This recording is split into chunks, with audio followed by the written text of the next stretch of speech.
立法院已经三读通过宪法诉讼法修正案，行政院嘛已经提出合议。国民党的立法院党团今仔是表示讲，这礼拜五会积极来处理宪诉法的合议案，要邀请行政院长邓英泰来报告。民进党是呼吁那边立委莫阁封杀宪法法庭，应该马上把宪法和人民的救济权还给民众，莫阁阻挡行政院的合议。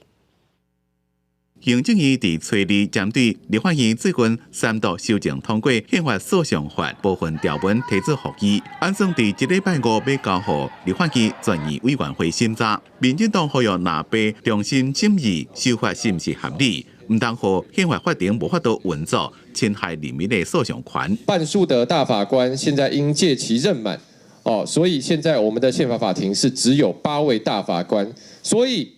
按照这个蓝白新法宪法诉讼法的运作，未来宪法法庭非常有可能被瘫痪，无法去进行评议，也无法去进行违宪的审查，来守护人民的权益。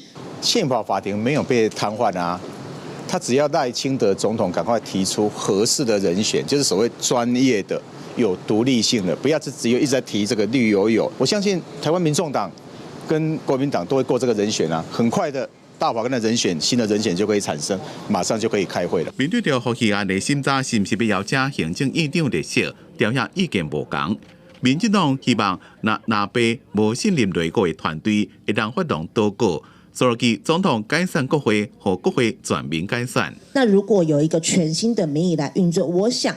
国人最不想看到的就是这1年多来蓝白在国会造成的乱象。民进党开口闭口一直要倒戈，他这么不喜欢卓荣泰，他们可以提倒戈啊。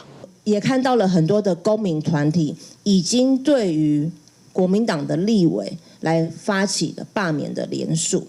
国民党面对民众的罢免，相当遗憾的，完全不思自我的检讨。柯建铭已经讲要全部罢免国民党41席的立委。民进团体结合民进党，整个在做这个事情，我们倾向于就以暴制暴嘛，以霸制霸嘛，对不对？不能够说这个老是被欺负啊。而民进党立法院党团总召关建民发出相罢免，怎么团讲那下也被反击，罢免38席可惜的另外的立委，也将会成立罢免总指挥部。不过，国民党团总召卜群基否认，表示无打算要对任何民进党的立委提罢免。公视新闻采访报道。